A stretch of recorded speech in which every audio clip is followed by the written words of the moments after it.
This is KTAB for you. All right, are you worried about your pets catching rabies? Believe it or not, it's still an issue.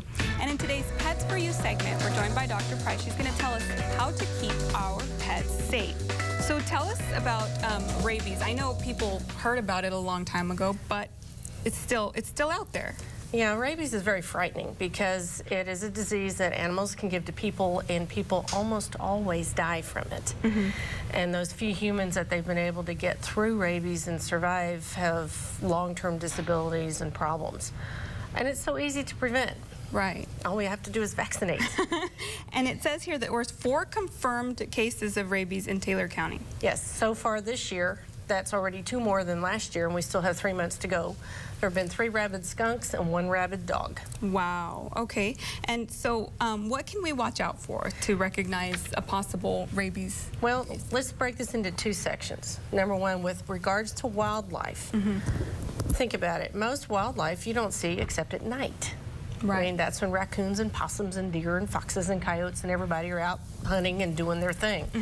So if you see a raccoon or a skunk wandering around in the middle of the day, there's probably something wrong with it. Stay away, call animal control or call the police or the sheriff's department to let them know. Skunks that are seen in the middle of the day have a high likelihood of being rabid. Okay. So if you see a skunk and it's broad daylight, stay away.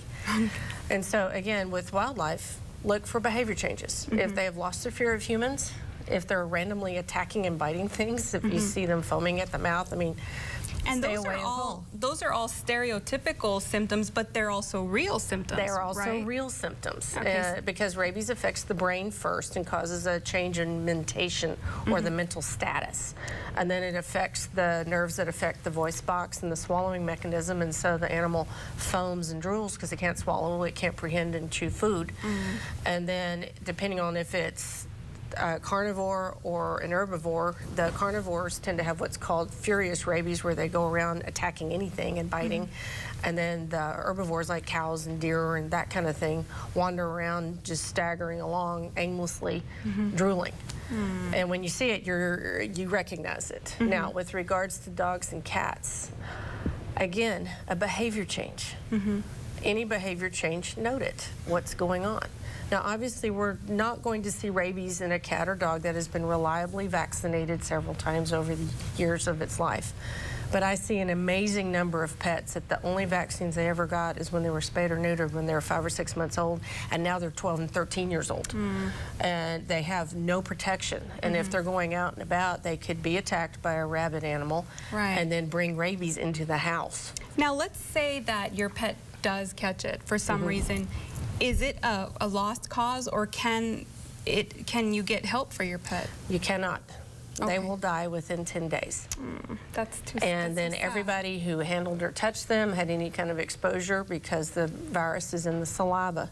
So anybody that was bitten, anybody that had wounds on their hands or person and saliva got anywhere near them or near their eyes will have to have rabies vaccines. Okay, so it's a pretty serious issue. It's very serious. Okay. It's one of the primary reasons for veterinary in the first place. Okay, and so how can we protect our animals? It's easy. Get your dogs and cats vaccinated. Get them vaccinated. And the state of Texas recognizes that when the first vaccine for a puppy or kitten has to be a 1-year duration vaccine. That's the law. But after that, if the veterinarian uses a 3-year licensed vaccine, then that pet only needs to be vaccinated for rabies every 3 years, at least in Taylor County and many other counties in Texas. Okay. Now, with regards to keeping wildlife away from your house and exposing you and your pets to rabies, wildlife come into your backyard for food. So do not put out bowls of food to feed the neighborhood stray cats, because you're also feeding the raccoons, the foxes, the possums, the skunks. It's amazing what comes into your backyard. All right. Make sure trash is put up.